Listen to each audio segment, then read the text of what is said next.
तो जैसा कि आप जानते हैं कि हिंदी साहित्य में हमारा टॉपिक चल रहा था हिंदी के प्रमुख कवि और उनकी रचनाएं। तो जैसे कि हम पढ़ते आ रहे हैं, सबसे पहले हमारा कोई भी एक लेखक या कवि हुआ तो उससे संबंधित जो भी आपके एग्जाम में मोस्ट इम्पोर्टेंट पॉइंट पूछे जाते हैं उस कवि या लेखक से संबंधित, तो सबसे पहले हम वो देखेंगे। उसके बाद उससे जुड़ी जितनी भी आपकी रचनाएँ होंगी वो सब हम देखेंगे। ठीक, तो यहाँ पर स्टार्ट करते हैं। आज जो हमें पढ़ना है, सबसे पहले हमें सूरदास जी के बारे में पढ़ना है। ठीक, तो यहाँ पर हमारा सबसे पहला पॉइंट है सूरदास जी से संबंधित। सूरदास जी का उपनाम क्या है? मदन मोहन। काफ़ी लोगों को नहीं पता होता है और ये काफ़ी इम्पोर्टेंट भी है। ठीक, इसके बाद यदि आपसे पूछा जाता है कि सूरदास जी के उपनाम मदन मोहन होने का कारण क्या है, तो आप बताओगे कि वह क्या थे? कृष्ण भक्त थे। तो कृष्ण भक्त होने के कारण उनका उपनाम क्या पड़ा? मदन मोहन। ठीक, इसके बाद नेक्स्ट पॉइंट है सूरदास जी के गुरु का नाम। Very very most important point है ये। ठीक, याद रखिए, काफ़ी ज़्यादा पूछा जाता है। ठीक, महाप्रभु वल्लभाचार्य। ठीक, इसके बाद नेक्स्ट पॉइंट है, ये भी काफ़ी पूछा जाता है, सूरदास जी की भाषा क्या थी? तो आप बोलोगे ब्रज भाषा। ठीक, इसके बाद नेक्स्ट पॉइंट है हिंदी साहित्य में सूरदास जी को सूर्य की उपाधि मिली थी। तो यदि आपसे पूछा जाए कि सूर्य की उपाधि हिंदी साहित्य में किसको मिली थी, तो आप बताओगे सूरदास जी को। ठीक, इसके बाद नेक्स्ट पॉइंट है इनकी अब तक केवल 3 रचनाओं का ही प्रमाण मिला है। देखिए, इनकी जितनी भी आपकी रचनाएं आपको मिलती हैं, सूरदास जी की जितनी भी आपको रचनाएं मिलती हैं, उन सभी रचनाओं में सिर्फ और सिर्फ 3 रचनाओं का ही अब तक प्रमाण मिल पाया है। बाकी रचनाओं का प्रमाण नहीं मिल पाया है कि वो रचनाएं इनकी हैं या नहीं। ठीक, तो आपको अच्छे समझ आ गया होगा। तो सबसे पहली है सूरसागर, दूसरी सूर सारावली, तीसरी साहित्य लहरी। ठीक, तो यहाँ तक आपको अच्छे से समझ आ गया होगा, आशा करते हैं। तो नेक्स्ट पॉइंट की ओर बढ़ते हैं, तब तक आप इसका स्क्रीनशॉट ले लीजिए।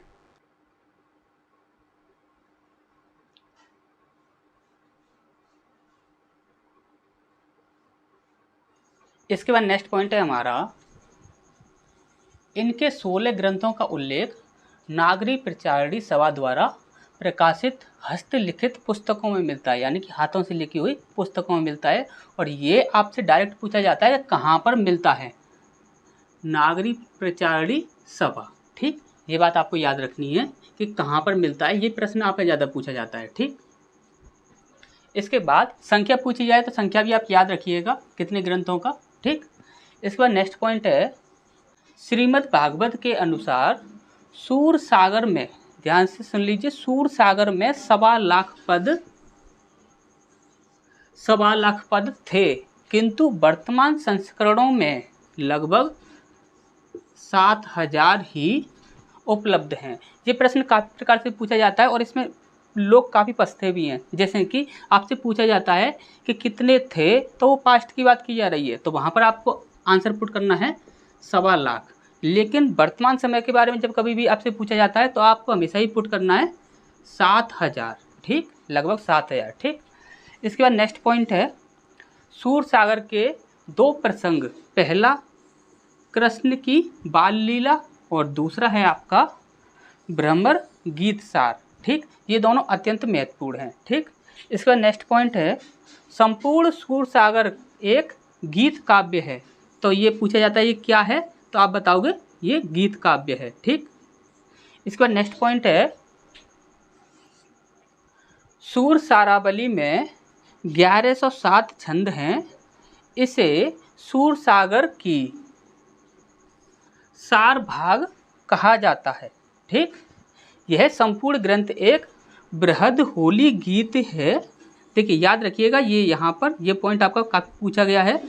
ठीक, बृहद होली गीत के रूप में रचित है। ठीक, इसका रचना काल यदि आपसे पूछा जाता है तो आप याद रखिए। ठीक, तो यहाँ पर ये सारी चीज़ें आपको अच्छे से समझ आ गई होंगी। तो नेक्स्ट पॉइंट की ओर बढ़ते हैं, तब तक आप इसका स्क्रीनशॉट।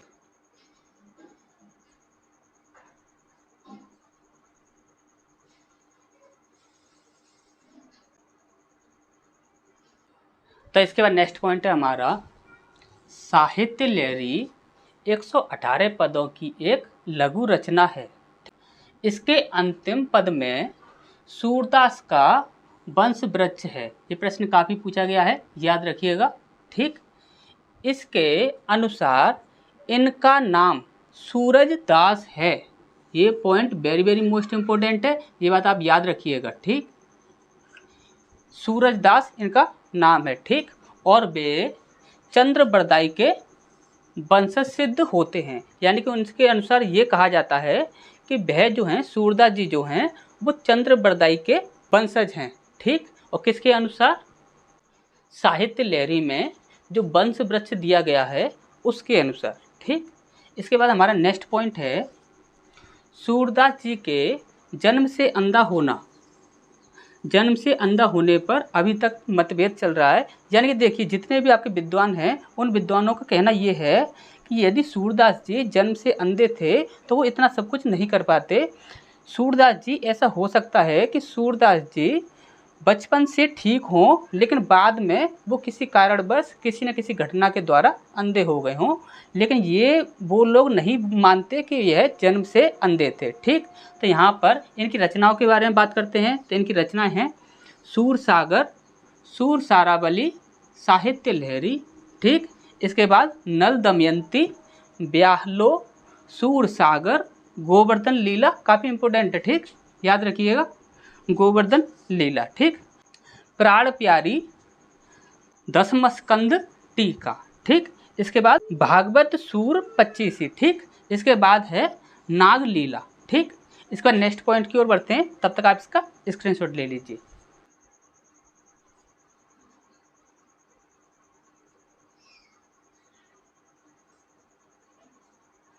तो इसके बाद नेक्स्ट हमें पढ़ना है बिहारी जी के बारे में, बिहारी लाल।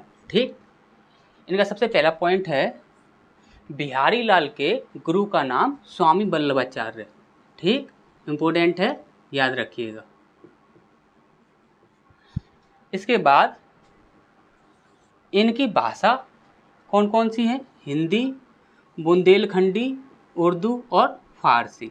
ठीक, इसके बाद इनका अन्य नाम या फिर उपाधि, इस प्रकार के काफ़ी प्रश्न पूछे जाते हैं, तो इन्हें आप याद रखिएगा। ठीक, बिहारी और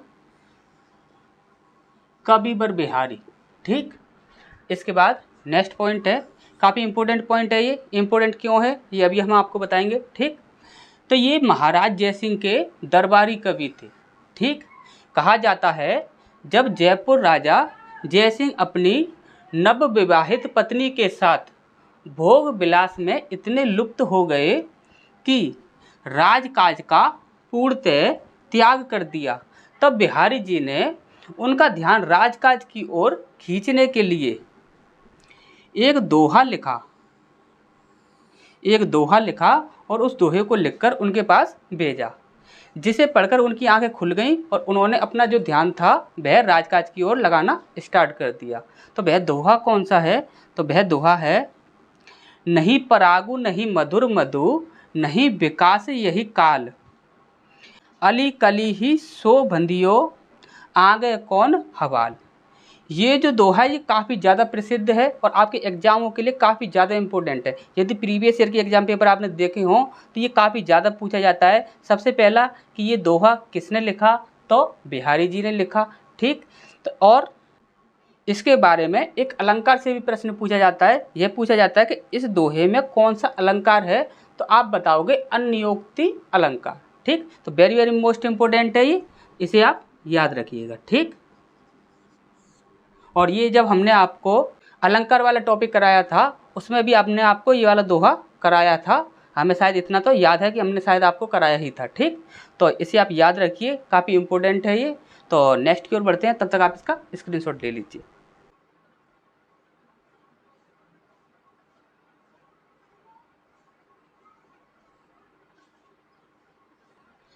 इसके बाद नेक्स्ट पॉइंट है बिहारी लाल एक ऐसे कवि हैं जो अपनी एकमात्र रचना से ही हिंदी साहित्य में प्रसिद्ध और अमर हो गए।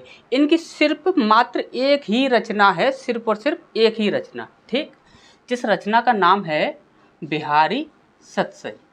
ठीक, इस रचना के बारे में तो कोई भूल पाता ही नहीं है क्योंकि उनके नाम पर ही है। ठीक। लेकिन ये इम्पोर्टेंट पॉइंट है, ये आपका काफ़ी ज़्यादा पूछा जाता है। बिहारी सतसई में 719 दोहे हैं, ठीक, याद रखिएगा 719 दोहे हैं। इसके बाद नेक्स्ट पॉइंट है, बिहारी लाल श्रृंगार रस के कवि थे, यानी कितनी बार ये प्रश्न आपका पूछा जा चुका है, याद रखिएगा, ठीक।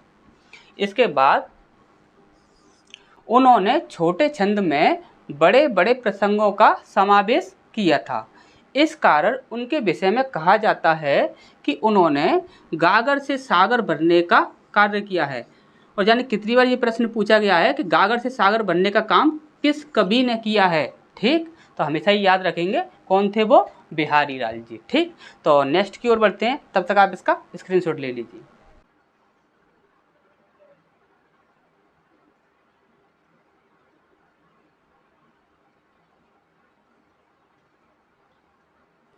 इसके बाद नेक्स्ट हमें देखना है मलिक मोहम्मद जायसी जी के बारे में, काफ़ी इम्पोर्टेंट हैं, ठीक। तो इनके बारे में सबसे पहला पॉइंट है, मलिक मोहम्मद जायसी एक भारतीय सूफी कवि थे, याद रखिएगा, इम्पोर्टेंट है, ठीक। इसके बाद मलिक मोहम्मद जायसी एक पीर महात्मा भी थे, ठीक, याद रखिएगा। इसके बाद नेक्स्ट पॉइंट है, इनकी मुख्य भाषा अवधी भाषा थी, ठीक।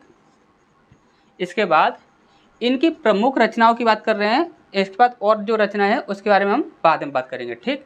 तो इनकी प्रमुख रचनाएं हैं Padmavat, very very very most important, इससे ज़्यादा इम्पोर्टेंट कोई भी इनकी रचना नहीं है, सबसे ज़्यादा इम्पोर्टेंट पद्मावत, ठीक।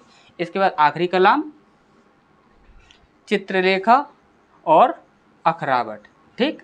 इसके बाद नेक्स्ट पॉइंट है, इन्होंने 16वीं शताब्दी में, याद रखिएगा, 16वीं शताब्दी में पद्मावत की रचना की थी, ठीक, इम्पोर्टेंट है, याद रखिएगा, क्योंकि पद्मावत इनकी सबसे ज़्यादा इम्पोर्टेंट रचना है और सबसे ज़्यादा पूछी जाने वाली रचना भी पद्मावत ही है, ठीक। तो इसके विषय में जितनी भी बातें हैं वो सारी ही आप याद रखिएगा, ठीक, की रचना की थी, ठीक।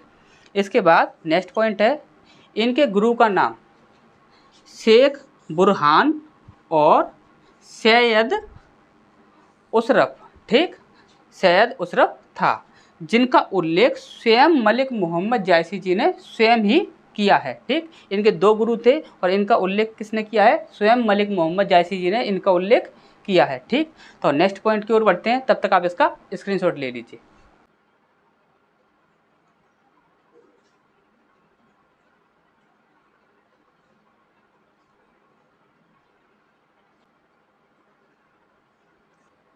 इसके बाद नेक्स्ट पॉइंट है हमारा, मलिक मोहम्मद जायसी हिंदी साहित्य के प्रथम महाकाव्यकार हैं, ठीक, याद रखिएगा, इम्पोर्टेंट है। इन्होंने अपने काव्य में मासनवादी शैली का प्रयोग किया है और ये प्रश्न आपका पूछा जाता है, ठीक, याद रखिएगा।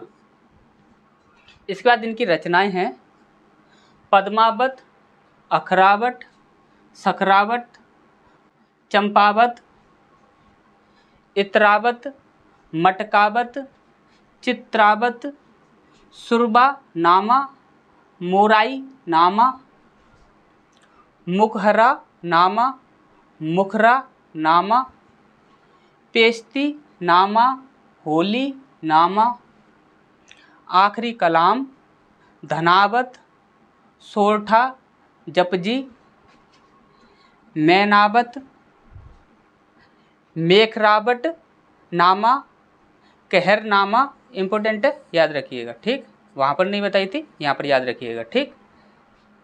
स्फुट कविताएं, लहतावत, सकरा नामा, मसला या मसला नामा, ठीक।